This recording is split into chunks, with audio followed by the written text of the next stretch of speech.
It is often more efficient to use the first language in a second language classroom, to convey content, to explain grammar, to provide a shortcut for giving instructions and explanations, to build on rather than denying existing understanding, to interlink home and school languages, to increase learning, and to create more authentic and natural situations that reflect the world outside the classroom. Cook, 2001. Wright, 2019a. This suggests that the strict separation of languages belongs to the 20th century, while the 21st century will see the deliberate and systematic use of both languages in the classroom. For example, a PowerPoint slide may present both languages on the screen, using the same content but using a different font or different color, arranged systematically so that students can easily understand using one language or both. Welsh Language Board, 2001. Translanguaging in a mainstream classroom with deaf students occurs when deaf students follow a talk through.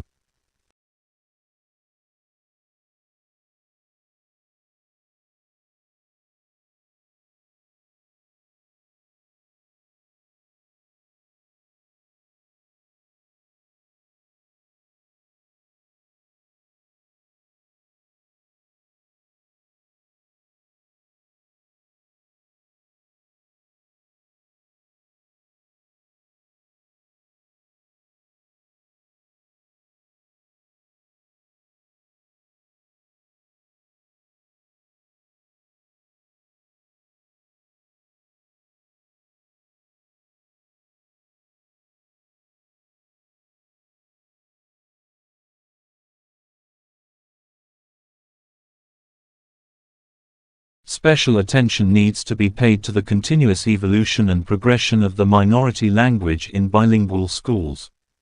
This is due to the typically lower status of the minority language, the Anglophone nature of much mass media, and the dominance of common denominator majority languages outside the school. Such bilingual schools can considerably develop the minority language learnt at home so that it has more uses and potentially can be used in more domains, e.g. reading, writing, preparation for employment. The child's use of the home language is raised to a much higher level of complexity, communication, competence and confidence. The school will widen vocabulary, deepen meanings, teach conventional syntax and help with the standardization of the minority language, e.g. new terminology in information technology. The school also gives the minority language status, esteem and market value to its students.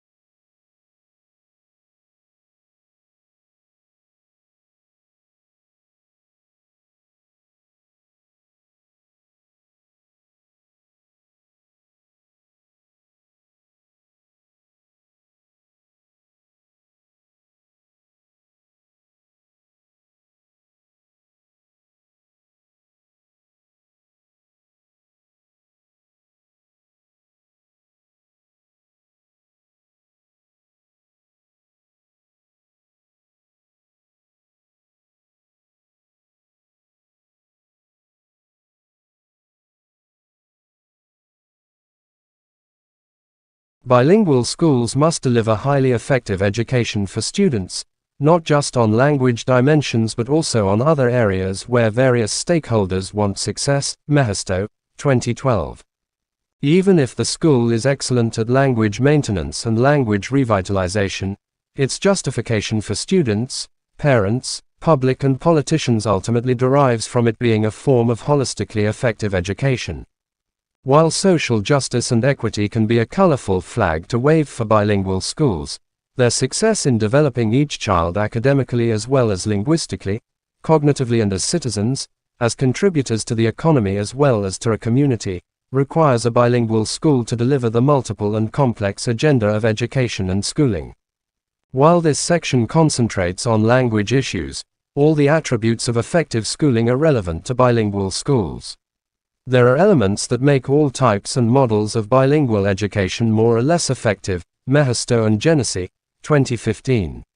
While dual language policies, provision and practices are a keystone of such schools, effectiveness reaches far beyond language.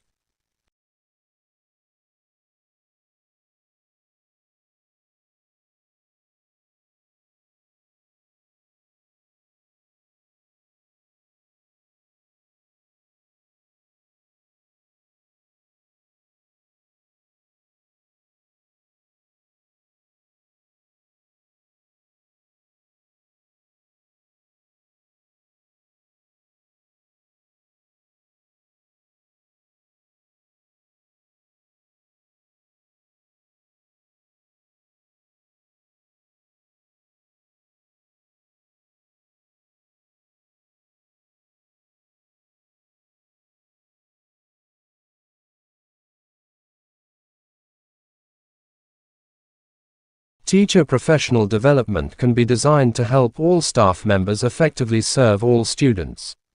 For example, professional development programs can sensitize teachers to students' language, cultural and racial backgrounds, increase their knowledge of second language acquisition, and help develop effective curriculum approaches in teaching language minority students. De Mejia and Ellert, 2015. All teachers can be trained to recognize themselves as teachers of language, irrespective of their subject area. The mentoring of new teachers by more expert and experienced teachers can be valuable. Such initial and in-service staff development may include student, community and wider societal awareness programs.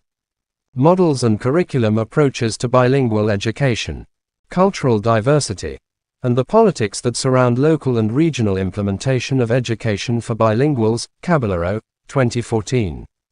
Fillmore and Snow, 2018, indicate particular teacher competencies that bilingual, and all, teachers need, based on their multiple roles as classroom communicators, educators, evaluators, citizens and socializers. They suggest that teachers need to know the basics of language form, e.g. phonemes, morphemes, regularity, lexicon, structure, dialects, academic English, spelling, and not just language functions and uses.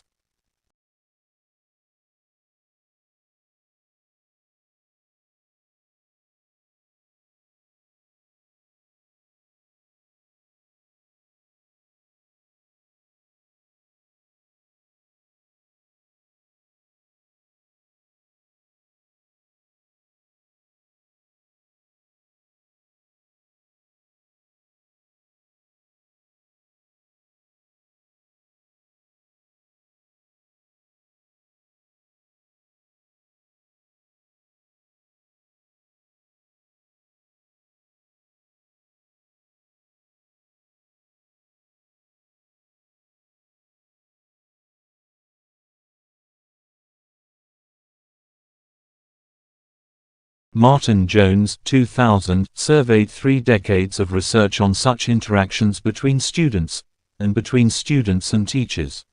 She observed that bilingual classroom talk is best understood within the context and traditions of that school and class.